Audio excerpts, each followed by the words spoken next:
Welcome to the Dermalorian podcast from the Dermatology Education Foundation. Forever chemicals have been in the news this month as the EPA released new guidelines aimed at reducing their presence in drinking water nationwide. What are forever chemicals and what, if anything, do they have to do with dermatology? Dermatologist and derm faculty member Dr. Michelle Hure took a crash course in forever chemicals when she faced a patient with an inexplicable contact allergy. It turns out the chemicals in the patient's firefighting gear were to blame. That sparked Dr. Hure's quest to learn more about these concerning chemicals. Dr. Hure shares what she discovered and discusses implications for diagnosing and counseling patients with skin diseases. Let's talk a little bit more in depth about what these chemicals are, the per and polyfluoroalkyl substances. And that actually includes something called PFAS, so polyfluoroalkyl acids, as well as precursor agents that get turned into the PFAS with biotransformation, whether it's pH, heat, sunlight, whatever it is, that it can actually change into one of the PFAS. And if you want to think about anything that you come into contact with on a daily basis as to whether or not it could have a PFAS in it or a forever chemical, you'd probably be right. So in the 1940s, this was manufactured by 3M. And it was meant to resist water and oil and stains. And you know this as Scotchgard and Teflon. Okay, these were the original ones, which were the PFOA and the PFOS. And, you know, that was wonderful. They worked great because they are chemically and thermally stable.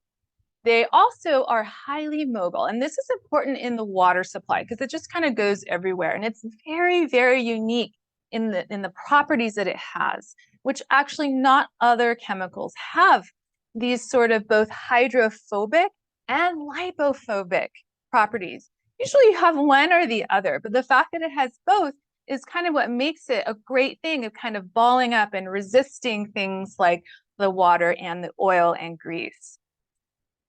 And so to date, we have over 9,000 of these PFAS compounds. Most of them are those sort of precursors that turn into the acids, but there's over 9,000. It's really, really crazy. And they have absolutely been linked to various diseases, especially the developmental abnormalities and cancers. The most important thing is the fact that they are persistent in nature, and these are why it's called forever chemicals. They don't break down with normal processes like heat and UV exposure, and they absolutely bioaccumulate within our bodies, within wildlife, within the food supply. So this is why it's so insidious. It can be up to 6, 8 carbons more chain with a fluoride on top, and it is very strong. Look at that half-life. Look at the half-life of these guys. So 8 years, 5 years, this is within our body before it kind of passes through into the environment. And take a look at this in more detail when you have a chance. But, you know, forever chemicals, the PFAS, which are mostly through, you mostly get exposed through inhalation and ingestion, right? So breathing the air, drinking the water, eating the food. And it has a whole list of things that it can affect, and not just, cancer, but a ton of different things in men and women and babies. The up to date, though, most people thought it was just inhalation and ingestion, when really the dermal contact, the exposure we get and the absorption through the skin actually may be a very significant thing, and that not a lot of papers have looked at. For us in general population, so we're not all firefighters, how are some of the ways that we are exposed to PFAS? Well, obviously drinking water is a big one. Food that we eat, even the air that we breathe, especially if we're near places that are producing these things, right? And so let's look at the water. So I am never really a fan of the EWG. I believe that they have an agenda, and there are a lot of fear mongering, but in this situation, I think they did a good thing where they went around the country and they tested PFAS levels in the water. And at the time that this was published, the EPA only had a 70 part per trillion limit on their PFOA and PFOS levels. They have since decreased them to 4. And so that's great, except who knows if that's ever going to really happen.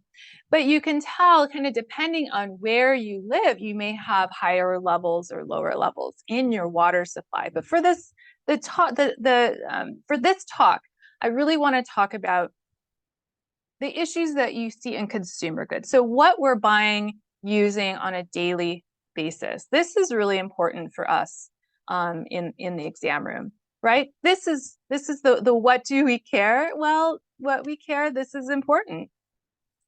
This is going to affect how we treat patients and how we manage them.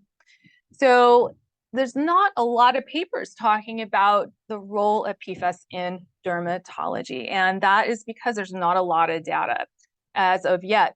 But looking at the data out there, then I really feel that we should be looking at their role in atopic dermatitis, in endocrine disruption, because we do have papers talking about the risk of diabetes, thyroid disorder, sex hormone disorder, whether it's menarche issues, menopause issues. And then we have issues, obviously, we know about with skin cancer, there can be a link. And then another one is decreased vaccine efficacy, which is actually very interesting to me. So we're going to look at that too. You've all seen these things in the media.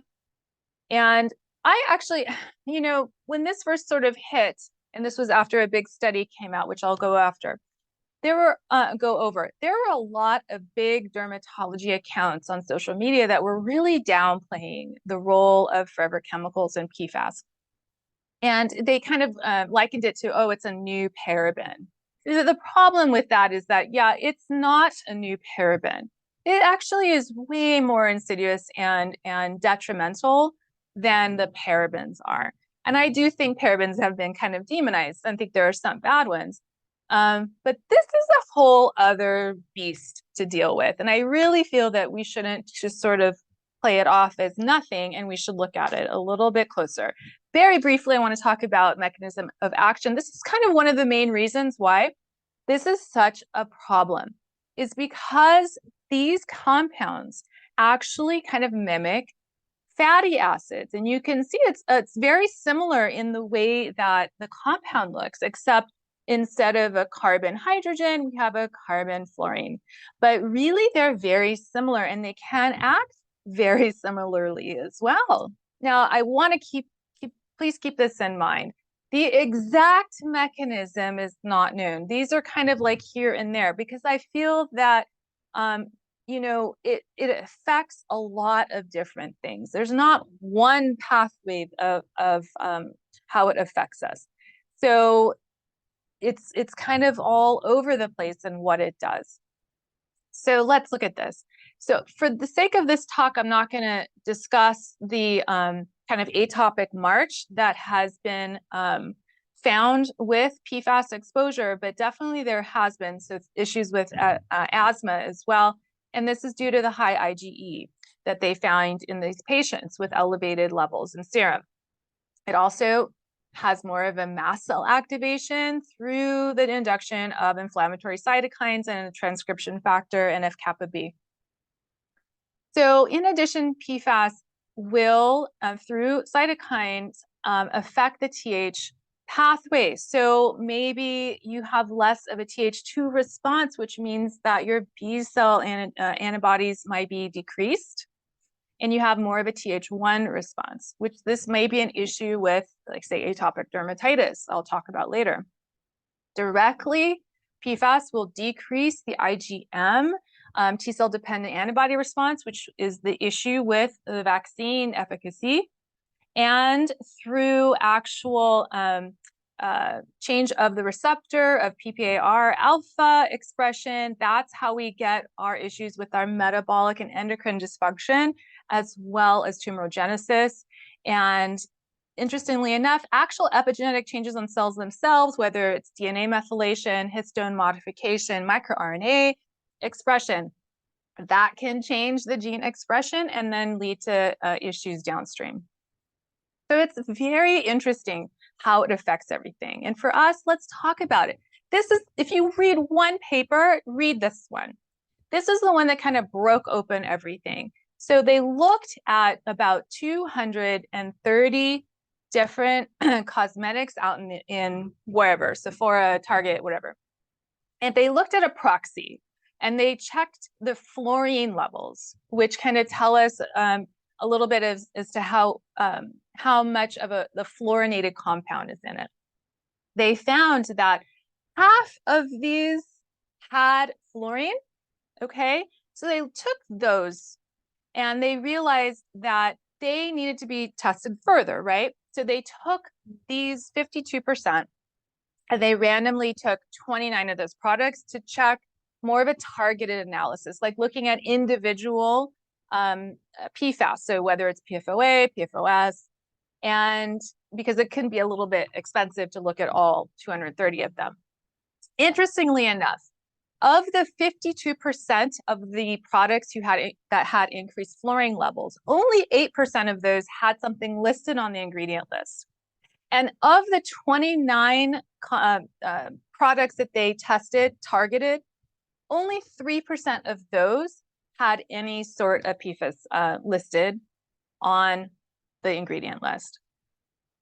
This was huge in that when they tested all these guys, they ranged, the PFAS concentration ranged from 22 nanograms per gram up to 10,500 nanogram per gram. The average for each one was over 1,000 nanograms per gram. Please keep in mind, the EPA safe level now is 0.004 nanogram per gram. This is huge, especially when you consider the fact that you can absolutely have issues with dermal absorption, which we've seen in the firefighters, but this is more of a direct path, right? So if you put something on your eyes, it's going to go in your tear duct. It's going to go, you're going to inhale it if it's a spray or anything close to your nose, and you're going to eat it if it is a lip product. And by the way, the lip products had the most sort of number of PFAS, and most of the chemical, or most of the products, the lip products had PFAS. They may not have been the highest. I think the 10,500 was long-wearing foundation, but definitely the lip products had, most of them had something in it, okay? And that makes sense, right? So let's talk about that dermal absorption. If it doesn't have a direct effect by going in the mouth or the eyes, what about the dermal absorption? There aren't a lot of studies on this. This was a great review article kind of looking over all the different pathways of PFAS exposure and specifically dermal absorption. And they really list one study. And unfortunately, it was in 2012, but that was maybe when it was a bit more ethically acceptable to test on animals.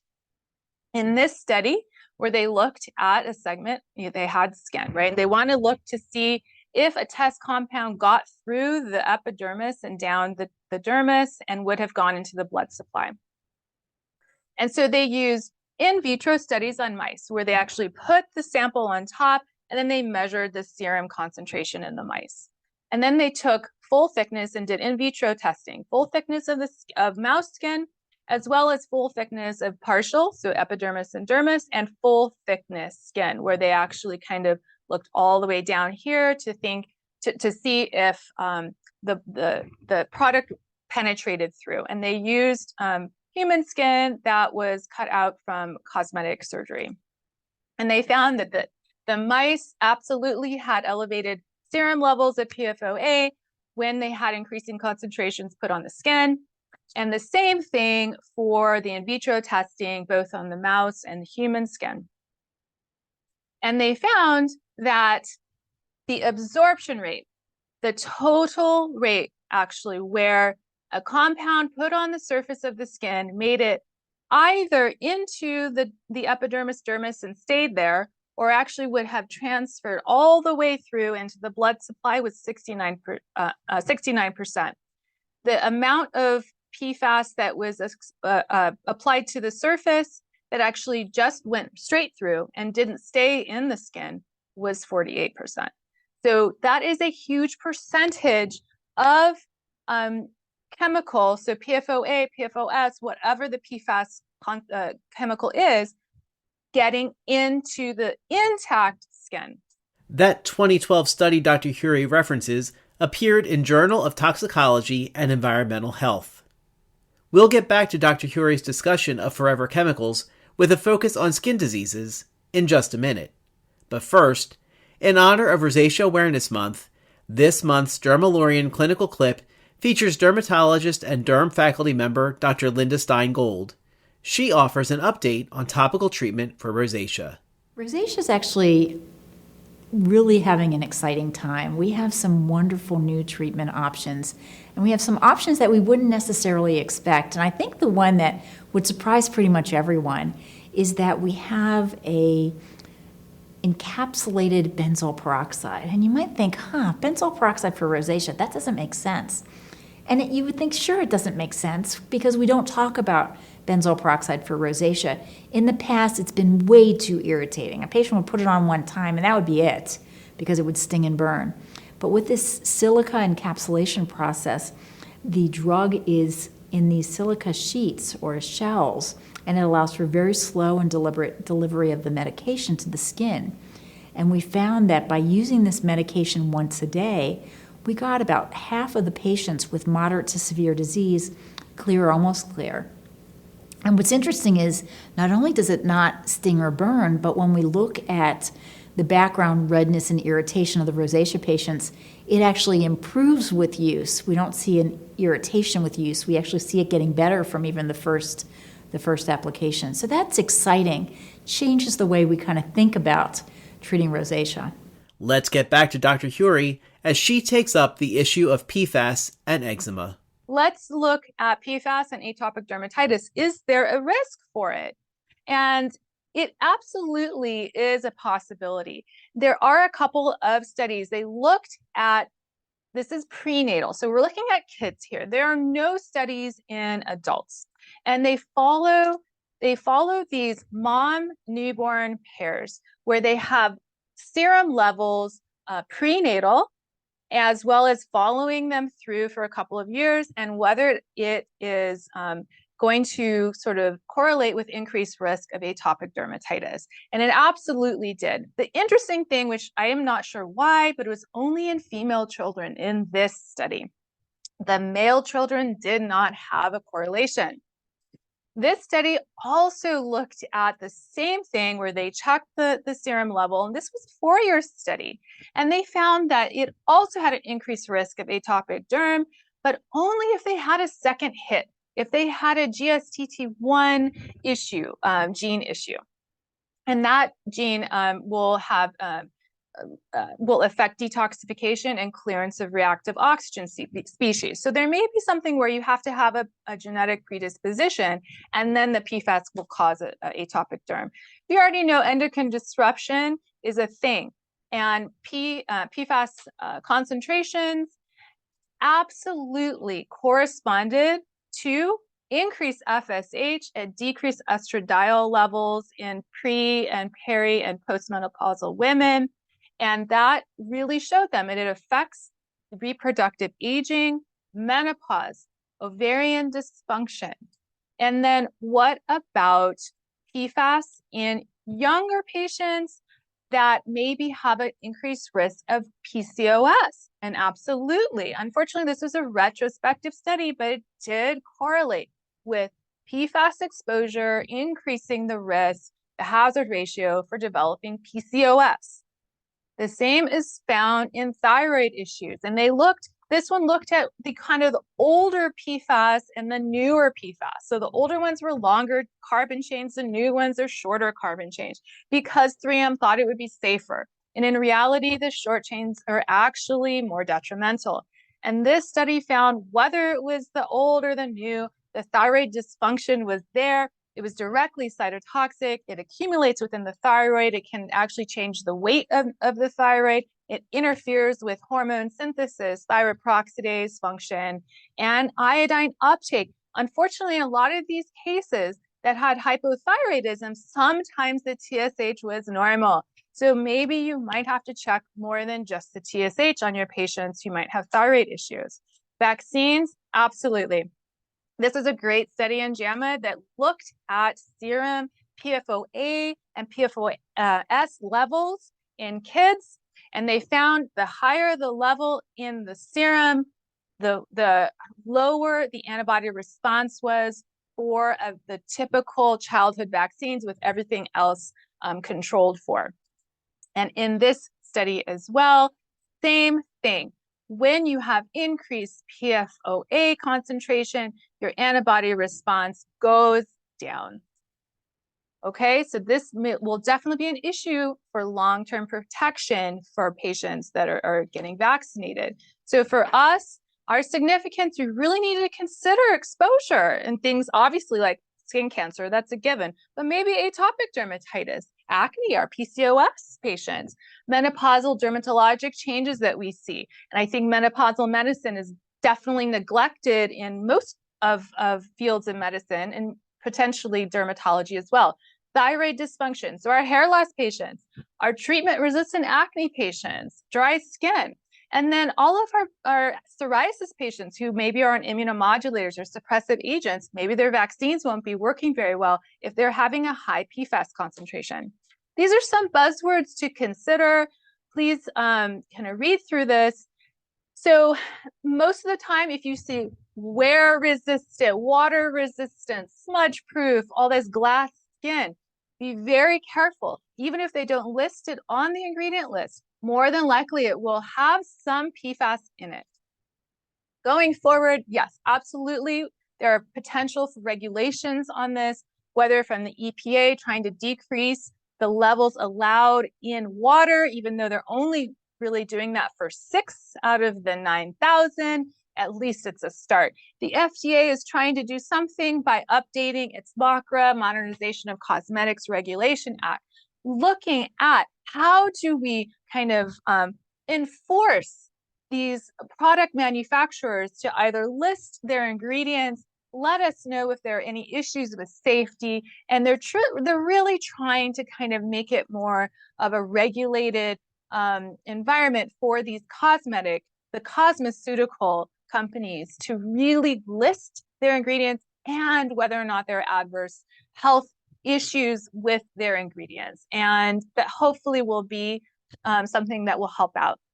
And of course, there are some issues, some bills coming out here and there. The No PFAS in Cosmetics Act that was introduced at the federal level, I think is a little bit died, but who knows? But many states have passed their own bills, which has been very helpful. If you want to look into this more, Silent Spring Institute is really great. Look into that organization. It's actually a joint effort between Northeastern and Michigan State, and they're fantastic scientists that are really looking at this. And they helped create this app, which you can have on your phone called ClearYet, which it's really, really cool. I have it on mine. So if you want to look for waterproof mascara, say at Amazon, you put in waterproof mascara and you search, and say you want to click on this brand. When you do that, this little guy shows up. And if you click on it, if the product has its ingredients listed, which many don't, it will actually kind of tell you all of the issues with the ingredients in this product. And it'll tell you this is a PFAS. And so maybe you might not want to get it. You can watch Dr. Hure present her case on the Stranger DX page of the DEF website at dermandppa.org. Now, we close out this episode with the Dermalorian Derm Decoder. In recognition of STD Awareness Week, Derm faculty member and dermatologist Dr. Ted Rosen shares tips on talking candidly to patients about STD prevention. Now you've diagnosed an STD, what do you do? How do you approach the patient? So, of course, counseling is very important. Number one thing, most important, is don't be shy. You can't say, well, I don't feel comfortable talking about sexual proclivities or sexual practices. You have to just do it. And you can't hold back, or you may not teach the patient how to be better protected in the future. So speaking frankly, and if need be, graphically, about sex, sexual practices, and sexual diseases, sexually transmitted diseases, is very important. Thank you for joining us for this episode of the Dermalorian podcast from the Dermatology Education Foundation. If you're on the East Coast, we hope to see you next month at the East Coast Biologic and Small Molecule CME Boot Camp, being held May 3rd to 4th in Jersey City, New Jersey. You'll learn from our expert faculty, including Wendy Cantrell, David Cohen, Kara Gooding, Jamie Heim, Alexa Hetzel, Sandry Johnson, and Darren West. Get more details at dermnppa.org, and may the 4th be with you. Keep an eye out for new episodes of the Dermalorian podcast, posted monthly.